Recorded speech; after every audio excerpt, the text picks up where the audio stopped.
یہاں اپنے ناظرین کو اہم خبر سے آگاہ کریں کہ کراچی کے علاقے کورنگی سیکٹر 50C میں مدرسے کے ٹینک میں نوجوان سمیت 2 افراد ڈوب کر جاں بحق ہو گئے ہیں۔ اپڈیٹ یہ دے رہے ہیں اپنے ناظرین کو کراچی کے علاقے کورنگی سیکٹر 50 سے کہ کراچی کے علاقے کورنگی سیکٹر 50C میں مدرسے کے ٹینک میں نوجوان سمیت 2 افراد ڈوب کر جاں بحق ہو گئے ہیں۔ افسوسناک اور اہم خبر بتا رہے ہیں اپنے ناظرین کو کراچی کے علاقے کورنگی سے کہ کراچی کے علاقے کورنگی سیکٹر 50C میں مدرسے کے ٹینک میں نوجوان سمیت 2 افراد ڈوب کر جاں بحق ہو گئے۔ اس حوالے سے مزید تفصیلات جاننے کے لیے ہم نے رابطہ کیا ہے نمائندہ 5 نیوز شایان علی سے۔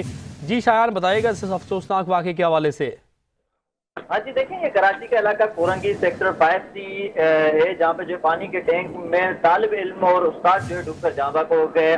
متوفین جو ہے پانی کے ٹینک کی صفائی کرنے کے لیے جو وہ اترے تھے، پولیس حکام کا کہنا ہے کہ لاشوں کو جو ہے ضابطے کی کارروائی کے لیے اسپتال منتقل کر دی گئی، جبکہ جاں بحق افراد کی شناخت جو ہے کمال اور 16 سالہ جو ہے وہ حسن ابو بکر کے ناموں سے ہوئی ہے، جبکہ فاطمہ زہرا نامی مدرسے میں یہ واقعہ پیش آیا ہے۔ پولیس کی جانب سے کہا جا رہا ہے کہ مرنے والے جو ہے مدرسے کے استاد اور طالب علم تھے، جو مدرسے کا بڑا ایک ٹینک ہوتا ہے زیر زمین، اس کی صفائی کر رہے تھے کہ اس دوران جو ہے وہ ڈوب کر جاں بحق ہو گئے، جنہیں فوری طور پہ جو ہے اسپتال منتقل کر دی گیا۔ تاہم جو ہے وہ مزید بھی تحقیقات کی جا رہی ہے۔ پولیس کی جانب سے کہا جا رہا ہے کہ وہاں پہ جو دیگر لوگ موجود ہیں ان سے بھی جو ہے تفتیش کی جا رہی ہے، پوچھا جا رہا ہے کہ کس طرح یہ واقعہ پیش آیا ہے۔ ابتدائی طور پہ جو ہے لاشوں کو اسپتال منتقل کر دیا گیا، جبکہ کچھ ہی دیر میں جو ہے وہ پوسٹ مارٹم کا بھی آغاز کر دیا جائے گا۔